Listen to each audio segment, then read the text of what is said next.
It's football. I've been watching it for 40 years. Are you kidding me? You're listening to Winning Cures Everything. Game day, baby. Wake up or get out. Here's your host, a confident young man, a superb athlete, Gary Seegers. Yes, indeed. We rock on to the final couple of regular season weekends of the college football season, and we are back aboard on Three Dog Thursday here as part of the Winning Cures Everything platform of shows on their YouTube page and other outlets, as well as podcast. For the audience only hearing us on Apple, Spreaker, Spotify, great to be back with you. I am merely the somewhat capable host, TJ Rives. Hello to Jason Powers, my wingman here in the Tampa Bay area in Florida. Nice job last week by you. You picked me up last week with a couple of wins. Thank you, Northwestern. Thank you, Oklahoma. For you, you very nearly had a shot at a 3-for-3, but Texas couldn't hang with Georgia in the second half of the game. Yep. Good to be with you, Jason Powers, for another week as we narrow the games and the significance goes way up. It does, and it looks like to me you've unthawed pretty well from your weekend in Buffalo. I have. I should share with the audience my Bills Buccaneer experience. Got me into the low 40s at kickoff, down to the upper 30s, and then eventually with the wind chill right about 20 miles, wind chill of about 20 with a 25-mile-an-hour gust of wind. Yeah. So I was popsicle TJ for a lot of the game last week as I showed the TV audience on the Winning Cures platform. Now we head to Los Angeles on an NFL Sunday for Sunday Night Football with the Rams. Slight climate change to go to Southern California for that. And by the way, this will come up later in the show. I'll be out there for the upcoming matchup with UCLA and Washington. And is that the final Bruins home game at the Rose Bowl? They're fighting right now over the lease, and they want out of the lease. And is Pasadena and the Rose Bowl going to be able to, through Judge Wapner or some other judge out in California, be able to hold them to the lease or not? So I'll be out there and have to report back. We'll talk about that game in a bit. Thank you again for finding us. Let's go over a little bit of last week, then get into the games for this week. We certainly saw, I had Pitt against Notre Dame early, and they flexed their muscle, Notre Dame, and bashed them. Jeremiah Love, a Heisman candidate. Pitt threw the early interception. Yeah. Jason, I talked myself into a game. This has rarely happened this year that I guess I shouldn't have talked myself into when Pat Narduzzi moronically was talking openly about losing the game 100-10. They played the game like they were trying to lose 100-10 to Notre Dame. All right, a lot of controversy about Notre Dame being in the playoff. Where do you come down on this? They're in front of Miami. They are Notre Dame. Where do you come down on this? They should absolutely be. I think they should absolutely be in the playoff. They tested themselves early. I know they lost both games. You lose by 1 point on a controversial call at home.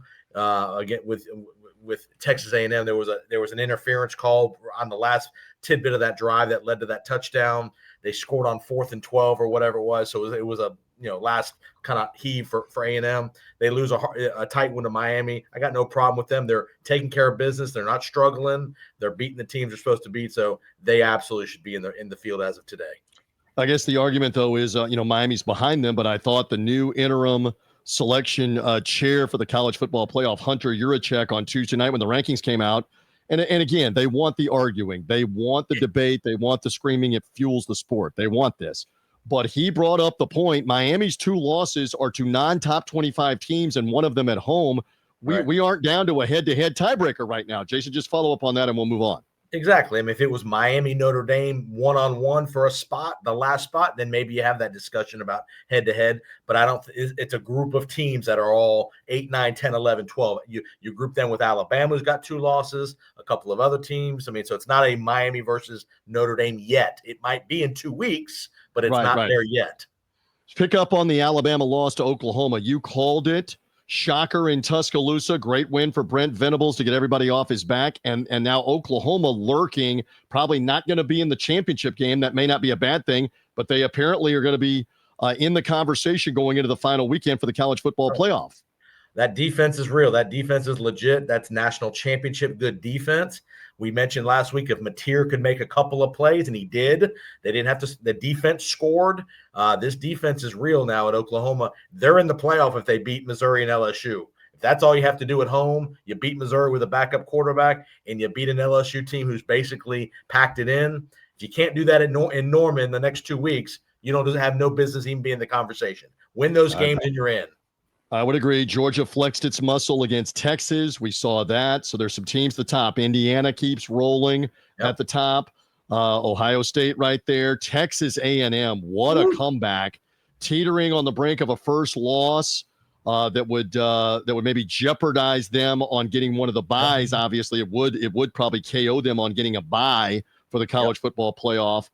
What a comeback, though, by Marcel Reed and by A&M, or how much do you fault South Carolina for not being able to hold a 27-point lead, Jason Powers?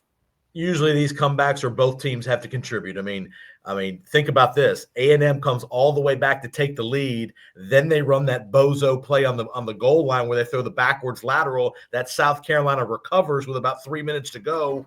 South Carolina gets a couple of first downs, and they're about 25 yards away from kicking a field goal to win the game outright still. Just a fantastic comeback. Usually both teams have to – I don't think South Carolina played terrible in the second half. A&M just elevated their play to an exponential level. Give them credit, but they are vulnerable. Even though they're undefeated, they are vulnerable. They have played some wild games, including that Notre Dame game early, et cetera, and they still have Texas to go before the SEC title game. Yep. And we'll see how it all shakes out, including Ole Miss. We'll get to Lane Kiffin in a second. By the way, you love the stats and the nuggets on Three Dog Thursday for the video audience and the pod audience here on the Winning Cures Everything platform. The number of teams in the SEC in a row that had trailed by 27 points at any point in the second half and had lost the game. You care to venture? Did you hear this stat? The last how many SEC teams that were down at least 27 points in the second half at any point that had lost? Was it like 288 or something like that? Not 88, 226. You were close. Okay. Texas A&M bucks the trend. Now it's 1 in 226. Good Lord, with the comeback on South Carolina. All right, on to Ole Miss and the win over Florida. Again, you and I are in the state of Florida. You're going to talk about the Gators in a little bit here on Three Dog Thursday. Yep. Interim coaching staff. They played hard.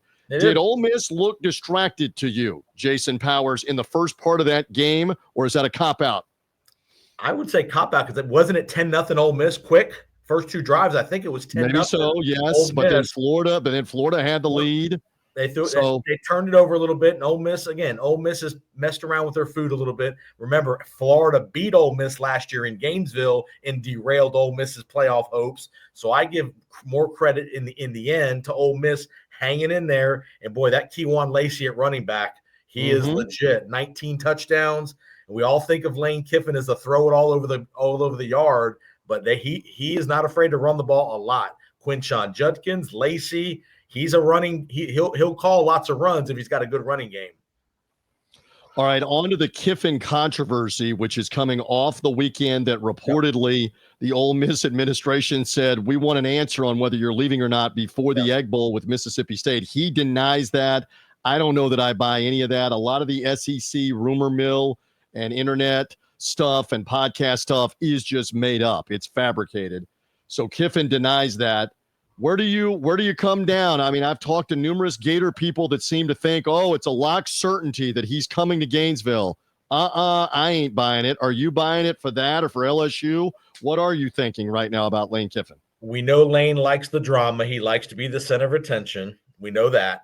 But one thing I would say, the longer this goes without Lane saying I'm staying, because every other coach around the country who's staying has said they're staying. Lanning, Rule, some of these other guys, Sarkisian on Wednesday basically emphatically said, I'm not leaving Texas. And then, of course, he'll take another job. Watch. But go ahead. Yes. I think you will see a resolution to this by Sunday night sometime because Monday's game week of the Egg Bowl.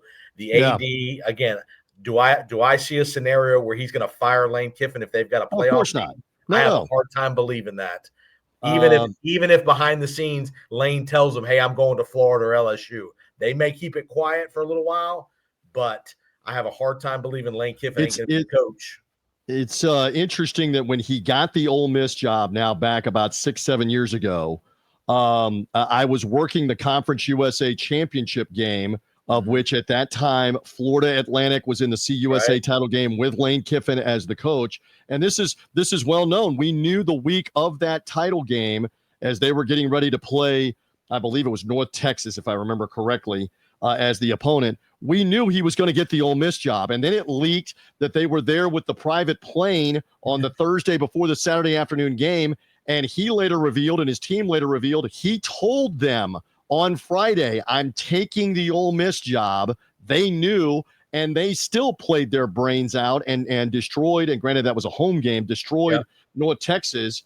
So it would not surprise me in the sense that if he is leaving, that he would go ahead and be honest with his team at some point. Maybe not this week, whatever. But they're still in play, Jason, Ole Miss for the SEC title game while this is going on too. How big a factor is that? Yeah, and the other problem with this whole scenario is if you're LSU in Florida, can you afford to wait till the end of December if they were to win a couple of games? If you don't have an answer, whether it's openly or behind the scenes, you got to know something. And I think once he knows, and again, the longer this goes, the more likely it is that he leaves, whether it's Florida or LSU, I don't know. But the less he comes out and says, I'm not leaving, or I've signed the contract, when the ex-wife is touring schools and real estate in both cities, that's clear as day. That's happened. I mean, but the daughter is enrolled at Ole Miss. The son is a high school star in Oxford. So I don't believe he's leaving. I'm on the record. I've said it for 2 or 3 weeks. Yep. And he loves the drama. Lane definitely loves his name out there. There's no such thing as bad publicity. There's only publicity as far as he's concerned. That's right. And up the dollars to stay. And let's see what Florida has for the backup plan.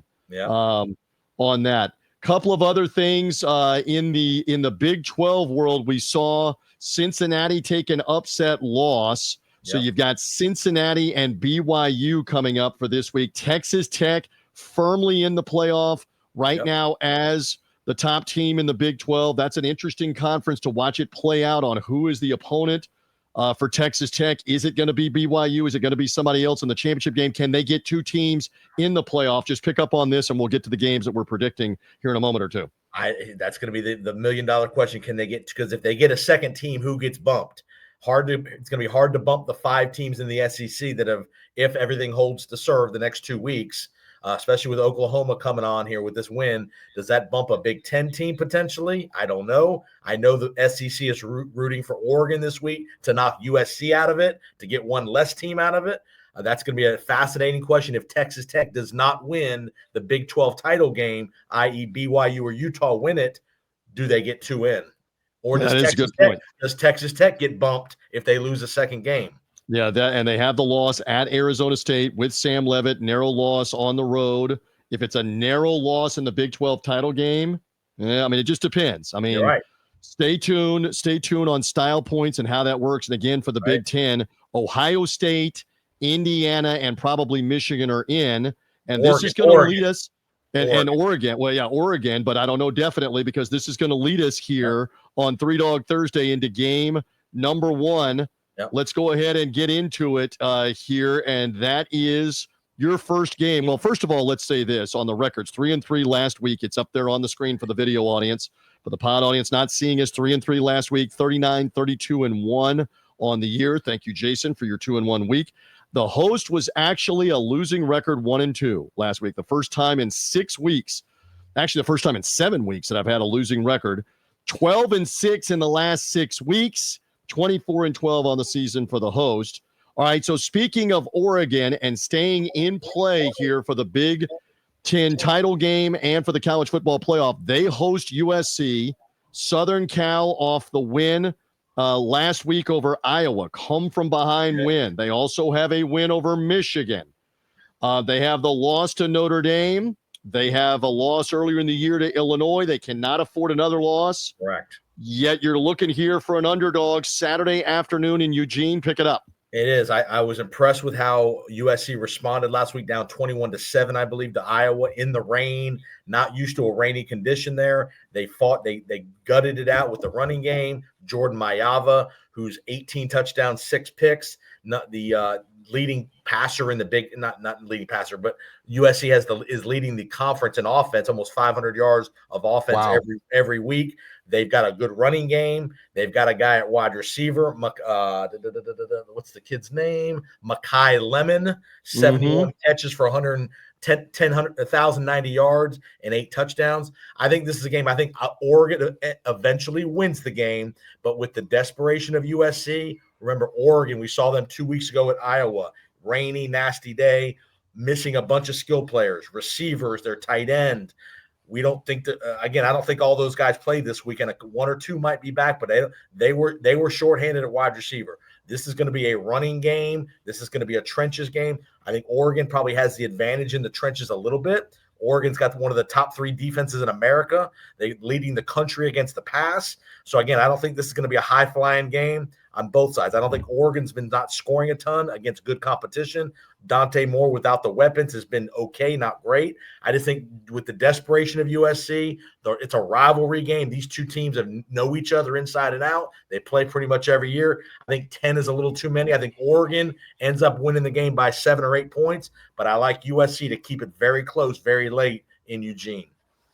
All right, again, Dante Moore had 300 yards in the win over Minnesota last Friday night. You mentioned the familiarity. The coaches are even familiar in Lincoln Riley and Dan Lanning with playing against each other, not only last year in the Big Ten, but also in the Pac-12 previously. This is Saturday afternoon in Eugene. I'm double-checking on the weather and what it looks like, because, again, this time of year, it is a day game.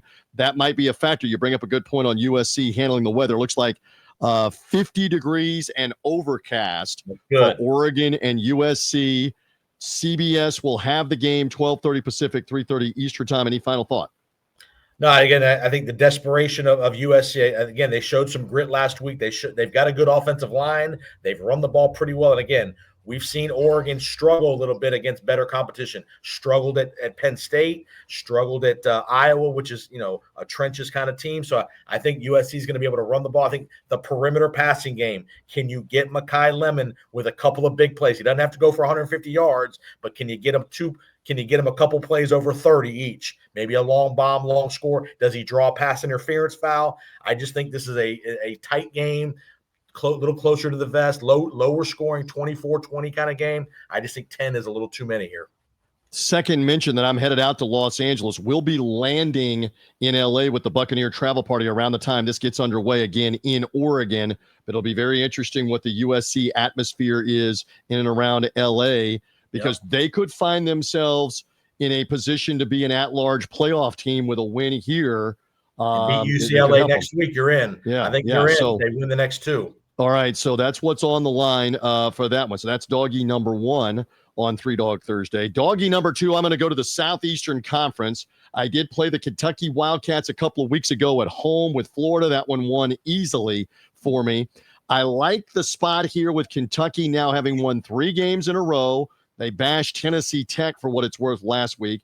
You go all the way back to their low-scoring win over Auburn that got Hugh Freeze fired a couple of weeks ago. What was that, a 10-3 game? So 3-game win streak for Mark Stoops trying to save his job. They become bowl eligible if they find a way to win.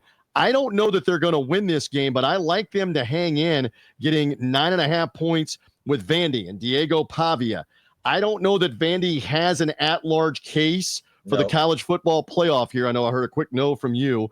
They did win over Auburn in a wild game last week. Auburn with the interim coach right now. They beat Auburn 45-38 in a game, if I'm not mistaken, they were losing in the second half and had to come back and win. I'm not saying that Vandy doesn't win the game here. They've already had a couple of good home wins earlier in the year, including over LSU, including over Missouri. But I think Kentucky in this matchup come Saturday afternoon, simultaneous to your USC-Oregon game, can hang right with them. What do you think, Jason Powers? I think the reality is setting in at Vandy that they're probably not going to get it unless there is some just absolute carnage the next week, not this week, but next week with rivalry week, because there's just too many teams in front of them with better resumes that we think are in the playoff. I mean, Oklahoma is probably the one vulnerable team, maybe Alabama if they were to lose to Auburn, but the path for Vandy is not great. And I really wonder if after this year with the beautiful season that Clark Leash put together, I wonder if after this week, his name starts to get mentioned in a couple of these jobs, LSU or Florida, especially if Kiffin stays at Ole Miss. Clark Lee has to look in the mirror and say, man. But we've talked about this before on 3 Dog Thursday on the show in the and the pod. He's a Vandy grad. They've made tremendous commitment to upgrade the stadium and the facilities. They're paying him a ton of money. They'll pay him more money because they have SEC money. I just don't know if you venture away from that, even if it is the lure of Florida or LSU. We'll see. But he might take the phone call. Yeah, sure. He'll at least listen. Listen. By the way, I know Tennessee rolled them, scoring 56 points, 56-34. But you look at the other 4 games around that. They held Texas to 13 in an overtime, or 16 in an overtime game, 13 in regulation. Held Auburn to 3, held Florida to 7, and then Tennessee Tech, obviously, is an FCS team, beat them 42-10. Mark Stoops' teams have been playing defense. His team has been playing defense as of late. I think it's close enough. Again, 2:30 Central Time from Vandy for this matchup with Kentucky and Vanderbilt. Too many points as far as I'm concerned. I'll take the 9.5. 3-Dog Thursday rolls on.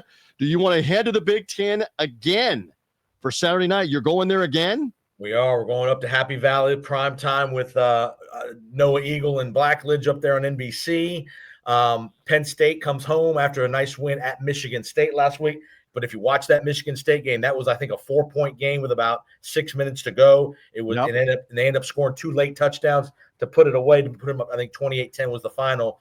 Nebraska went out to UCLA, won the game a couple weeks ago. First game with TJ Lateef, kind of this new starting quarterback after Raiola hurt his knee and has been out for the year. He threw 3 touchdowns. Again, do I think they're going to go up there and maybe win the game outright? That'll be tough. I think it's senior night up there in Happy Valley. We saw James Franklin just get the job at Penn State. So how many of those Penn State players that have eligibility left are thinking, am I going to go to Virginia Tech in the future? Right. Yeah. Yes.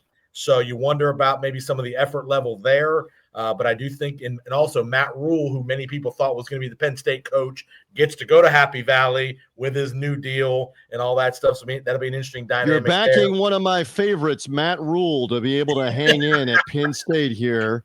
You are getting 9.5 in this matchup, and you mentioned the backup quarterback in there for Raiola did play well in the game last week, and you're right. I mean, in the spot, we always talk about the spot. How much does Penn State care versus just get the season over? And you bring up a great point. Do some of his players check out mentally, Franklin, because a few of them might want to go play for him at Virginia Tech? We'll see. Right. And again, we know Penn State's got good running backs. Nebraska's not great against the run, so that makes me a little bit nervous with Katron Allen and Nick Singleton. The Grunkmeyer kid has played pretty decent at quarterback for Penn State, but again, they still have just struggled to score a bunch of points. They got, again, 2 late touchdowns at Michigan State, who's really bad last week. I just think Nebraska's going to be able to move the ball. Their defense is pretty decent. They're one of the top 5 defenses in America against the pass. They only give up like 140 yards a game against the pass. So again, I just think this is a keep it close kind of game. Do I think Nebraska is going to win the game outright? I don't, but I think it's going to be a one-possession game late. Whoever has the ball last wins the game. Back-to-back Big Ten doggies for you. The good news for you is that while Matt Rule has lost 17 or 18 straight top 25 games, this isn't a top 25 team he's playing, so maybe will hang in at Penn State. So Jason's giving you 2 underdogs. I'm going to give you another one here as part of our college football coverage on 3-Dog Thursday. You know, we've gone power conferences with most of the conversation so far. So, Jason, we got to spice it up. We got to spice it up and go American Conference. Can I vent for a moment?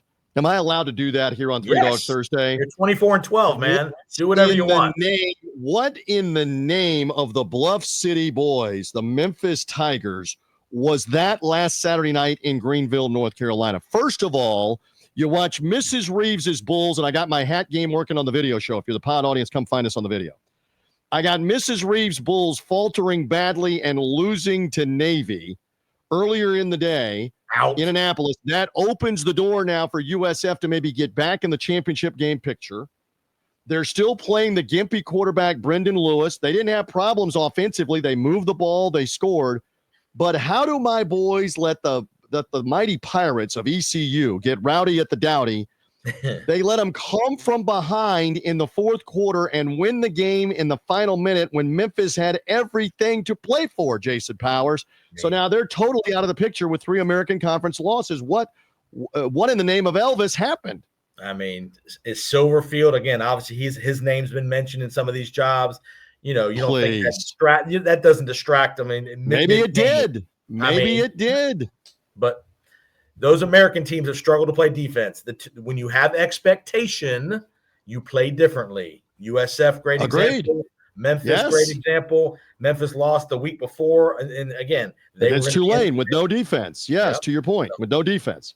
But how? Again, I'm just lamenting ECU's one more not time. Bad, though. ECU's a ECU, and we're going to talk about them right now, as you see on the screen. But how do you watch that USF game earlier in the day and you're not on point defensively unless you just don't know what you're doing to let East Carolina win the game? So credit the Pirates last week to whatever extent that you want that they get the win. But now they're on the road. They're in San Antonio. And UTSA already has the upset of Tulane. Now, we should mention that when they upset Tulane, I'm going to put the hat game back on here on the Winning Cures platform. They came to Tampa, and we saw this game, and it was like a Mike Tyson 1980s first-round knockout by USF with 2 defensive scores right away. They scored 40 points in the first half. It was over when UTSA played the Bulls. All right, now East Carolina comes in.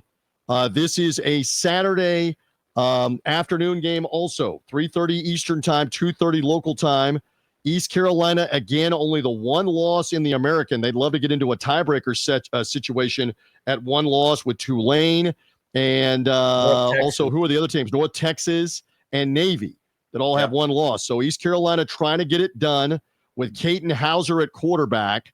Meanwhile, the son of Josh McCown, Owen McCown, the former NFL well-traveled quarterback, he's been really good at times this year. He destroyed Tulane. He did not have a game against USF in Tampa that was remarkable. They ended up benching him with the turnovers, but he bounced back last week and was effective with another 300-yard pass game in their win last week. So I'm backing UTSA at home as the short dog. East Carolina, maybe a letdown spot here. I know they got a lot to play for, but I like the Roadrunners here in this matchup with East Carolina. Give me your take. Maybe the most unpredictable conference in America this year has been the American. Teams we've thought, oh boy, they're going to win a couple more games and you're in. Every team that's had that expectation has faltered. Is it this week East Carolina's turn to falter? Because I don't know what the tiebreakers are. If all 4 of them or 3 of them end up in a tie, who gets in, who doesn't? They start breaking it on head-to-head record in the 3-team or 4-team tie. I don't even know how that works out. And Navy doesn't Navy play somebody next week? Navy plays Memphis next week, so that's not relevant for the head-to-head with East Carolina or Tulane or the other team with one loss. North Texas. They lost to North Texas Navy, so that hurts them. Right. So North Texas appears to be in the driver's seat, and Tulane appears to be the driver's seat. They also go by the college football playoff rankings and how they would rank them depending on the final couple of weekends. And remember, here in this scenario, the conference also takes into account, did you win on the final weekend or not? That's in the tiebreakers from the conference. So stay tuned. East Carolina a loss. North Texas a loss, Tulane a loss, and Navy not playing this weekend, one loss. 4 teams, one loss in the American. You're right, wide open. And right now, the committee has Tulane in the 12 hole, so they think Tulane is the best team today. Again, we know things can change, but as of today, if everything's held to form, Tulane would be the team. I will take the Roadrunners of UTSA with McCown at quarterback. He's got some skill players. Just don't turn the ball over. Do what you did against Tulane at home in the Alamo Dome. And let's see if we get a win outright here with Does he have Texas San Antonio. Hair? Does he have blonde hair like his dad? He's got the blonde hair. He's left-handed. Dad was right-handed, but he's left-handed. So that's kind of interesting for Owen McCown and UTSA. You owe me one more underdog, young man, on 3 Dog Thursday. Are you going to the SEC? We're going to go to the SEC. We're going to go back to the Swamp. We're going to take Florida in the 4.5 against Tennessee. This is a classic rivalry that if you're an SEC fan, you've been seeing this rivalry every year for a zillion years. Sure. This is the last year that it's a guaranteed game every year. Can we sidebar? How stupid is that? They should be playing each other every year. Florida should be playing Georgia and Tennessee every year. How stupid is that? Right. So remember the new formatted scheduling of the SEC, you have 3 kind of designated rivals, I believe, or 3 designated games that you play every year. Right. And Tennessee's not one of them for Florida. So how that formula comes together and all that stuff, we don't know. But this is the Tennessee should be playing Georgia, Alabama, and Florida every year. The end. Florida should be playing Georgia and Tennessee every year. But they didn't ask us. Go ahead on the handicap. Why do you think the Gators are going to get this done against a Tennessee team that's been explosive? I was impressed again. You mentioned the comeback last week. They were down 10 early and quick in Oxford. They came back, had the lead. I think they were up 10 at one point in that game. So again, impressed with the effort level. I think you're going to see more effort this week. Again, not that this really matters, but they're honoring Urban Meyer this week at halftime. He's going to be honored there. Obviously, with everything going on with the coaching search, these guys want to put good film on tape, whether you're staying at Florida or potentially in the transfer portal, going somewhere else. So, again, I think that the talk of Florida packing it in is not relevant here. They're not going to a bowl game. They're 3-7, even with 2 more wins. They're not going bowling. Again, Tennessee, quality team. Number 2 in the SEC in offense. Aguilar leads the league in passing. Tennessee's going to get their points in their yards, but I think DJ Lagway didn't play great last week, but they played good enough. We saw Tennessee give up a bunch of points to Oklahoma a couple of weeks ago. I just think Florida's going to hang around. It wouldn't shock me if they win the game. Again, a name that I heard from somebody from Baton Rouge who I was interviewed with, who is dialed into the Baton Rouge situation, said if Kiffin says no and a couple other people say no, Josh Heupel could be in play come to Florida after being at UCLA. No, LSU. At LSU. I'm sorry. Okay. Yeah. An LSU person saying that. Okay. Yeah, keep that. Leave one SEC school and go to the other one. I just think Florida's going to hang in there, play hard. I think Lagway will make some plays. Again, they made some plays against Ole Miss. They had Ole Miss. Ole Miss punched in a late touchdown, or even the Florida covered last week anyway. Correct. In a late touchdown to make it from 3-10. I think this game goes deep into the fourth quarter here, and I could see Florida winning the game here. Josh Heupel only 2-2 outright against Florida while at Tennessee. You just wanted to stay close there. You're across the field goal, 4.5. Overtime last year in Knoxville, 23-17 Tennessee win. Our guy Vince Ferrara will be, I don't know if he'll be at the game. I don't think he'll be at the game this week, but he might be. You never know. But might come down here to games. Vince is the morning host on the Knoxville flagship station for the Vols, 99.1 FM. They're the sports animal in Knoxville. Yeah. Love his insight. I sense here that if Tennessee takes care of their business, they don't help Florida out. I don't sense a lot of fight in Florida. It was kind of that same situation in the second half last week. Lagway, the killer interception again. Has he checked out? Is he headed to the transfer portal to play somewhere else? But you're going to back the Gators one more time with the swamp, the momentum, the mojo of Urban Meyer. You're backing them one more time Saturday night prime time. And I like it that it's a night game. If it was a day game, I would feel more Tennessee here. But I think night game, it'll be excited. Fowler and Herbstreit will be there. By the way, that just tells you made the comment about the slate this week. Yeah. That tells you how bad of a slate it is if that's the ESPN game this week at 7:30 at night. Yeah, it's a bit of a struggle there on that. They're playing it up for Tennessee. Might be slightly less audience than the Alabama, Oklahoma, and Georgia, Texas games from last week. Plus, I ran out of games to pick, TJ. There's just not. Yeah, there's not a lot. The SEC teams are playing some lesser ones. I know the feeling, brother. I mean, you're looking at Pitt as a short underdog at Georgia Tech. We're going to talk about that in a few moments. How do you back them? There's 2 or 3 teams on how do you back them. You know what? That's a perfect segue because now I'm headed to the Big 12 for my third underdog. And under the category of how do you back a team that lost to Arizona at home last week, Cincinnati, I'm doing it, brother, on 3 Dog Thursday and the Winning Cures Everything platform here and on the pod.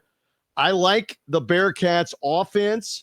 A week ago, Noah Fafita, the outstanding quarterback for Arizona, really put it on them. I don't think BYU is as dynamic on offense here, coming into a huge matchup for both of these teams with the Big 12 title game still in play, the automatic bid to get into the college football playoff still in play. So Cincinnati, a short underdog at home here. Again, Brigham Young wiped out TCU, but they ran it on them. They didn't throw as much on them. They got a couple of takeaways and blew out the Froggies in the bounce back game after Texas Tech. I went with BYU last 2 weeks ago in Lubbock. Now I'm going to go against them here, primetime game, Cincinnati season on the line if you want to be in the college football playoff. And I think they find a way to win this game. I'll take the 2.5 points. I'll grab them for Cincinnati outright here with Brendan Sorsby, the quarterback. Great wide receivers, big tight end that they have. Yep. I think they find a way. They've already beaten Iowa State and Baylor at home. I think they find a way with BYU. What do you think? Nippert Stadium, a tricky little place to play, a little older stadium. I was impressed with BYU last week. A lot of people thought they were in trouble last week, and they went on. They hammered. Who did they play? BYU. TCU at home. A lot of people thought TCU was going to beat them. They hammered TCU in that first half, and really Bear Bachmeier again. Good, Sorsby is a good quarterback. I like Sorsby. I like the pick here. Remember, TJ Rives covers the Big 12 every week. He does a preview show every week. Yes, he knows these teams well. Check out the pregame show. Pay attention, except when TJ Rives was telling you Baylor against Utah last week and they got beat by 40. But by and large, I mean, I've hit with a dog over and over and over again in the Big 12, going back to BYU against Utah. I hit a couple of other ones earlier in the year, including Arizona State. Yep. Again, the Big 12 game day show, we're dwindling down to the final couple of Saturdays of the regular season, 9 to noon Eastern, 8 to 11 a.m. Central Time. For 3 hours, we preview the Big 12 while we plug away on TuneIn on Big 12 Radio. It's free to hear.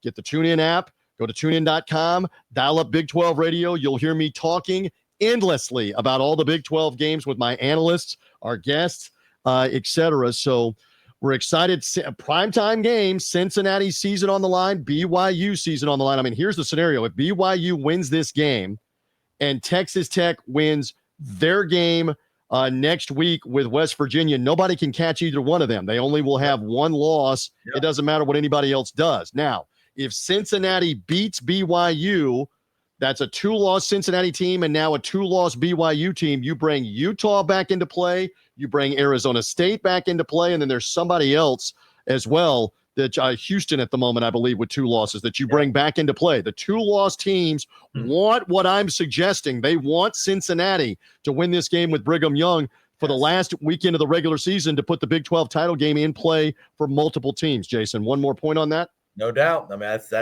this is the weekend. Again, these next 2 weeks, and if your team's in the SEC, you want USC to lose. You want Cincinnati to lose because you want a 1-bid league out of the Big 12 and the ACC, and you only want potentially 3 out of the Big 10. So you want some of these teams to lose.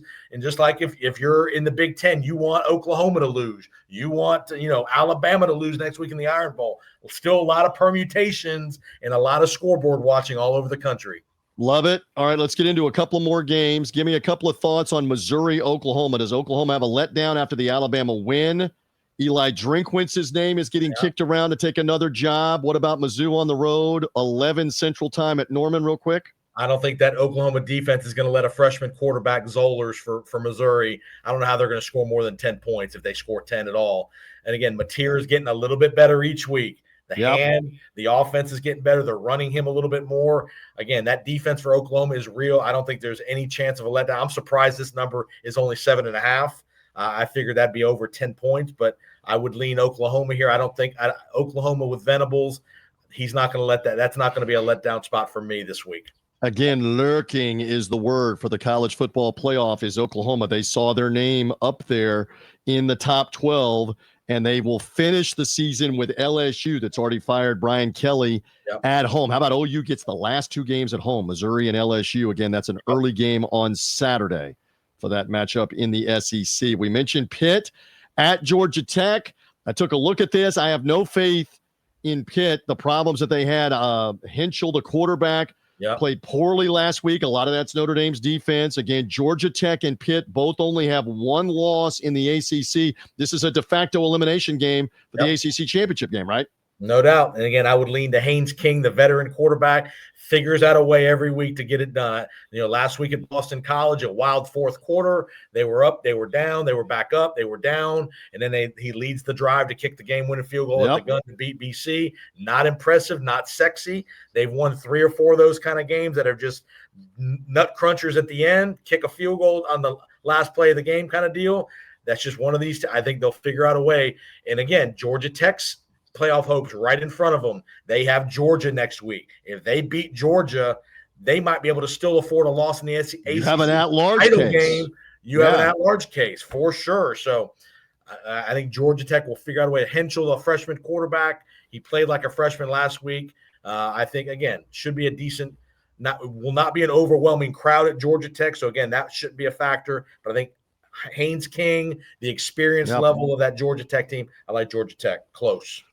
And again, for that matchup, I'm looking for my game time. I believe that is a Saturday afternoon. Let me double check. No, that is Saturday night at Bobby Dodd Stadium. Bobby Dodd. Again, Georgia Tech 8-1, chance to be 9-1 and punch a ticket to the ACC title game on a tiebreaker potentially in that one. Again, I'm headed to Los Angeles with the Buccaneers, UCLA and Washington at the Rose Bowl late night. Saturday night, UCLA getting 10.5. They still have not named.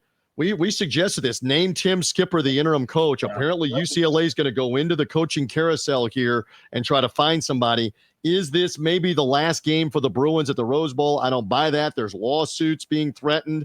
The city of Pasadena, the Rose Bowl stadium officials looking to basically hold UCLA to the lease. They apparently want to play at SoFi Stadium, the home of the Rams and the Chargers, instead. Trying to leverage it. Is Washington going to roll them Saturday night when we get out there to Tinseltown? I don't think roll, but obviously they're probably the better team on paper. Again, a couple names to be aware of at UCLA. The guy from James Madison's name's been mentioned at UCLA. Could a guy like Pat Fitzgerald, if he doesn't get one of these Midwestern jobs, if a Midwest job, he's the kind of guy that's a program builder. Sounds like UCLA is willing to spend a little bit of money now. I know they're still having to pay off Deshaun Foster for a little bit, but if he wins this game, though, if Skipper wins this game, hard not to give him another. Yes, at least give him a 2-year contract, 3-year deal. Yeah, we've been talking about this. He's affordable. He's got Jerry Neuheisel there as the offensive coordinator. They know the area. They've been recruiting the LA area players all fall. Again, is Bob Chesney, the James Madison coach, going to be interested in going into this situation if he were to, hypothetically, whoever it is, to come out there where they're broke, where you're broke financially. You don't have talent pool right now on that team. You don't have recruiting relationships. All right, so stay tuned on the Bruins and the Washington Huskies in Big Ten play. It's still weird to say that for that game coming up on Saturday night at 10:30 Eastern, 7:30 Pacific time, late night. I might be on the Pacific time body clock by then. Yeah, you'll be watching it. You'll be eating some sushi and some caviar out there in Beverly Hills, I'm sure. I eat neither. By the way, for the record, I eat neither one of those. I'm the only one in my house that does not eat sushi, by the way.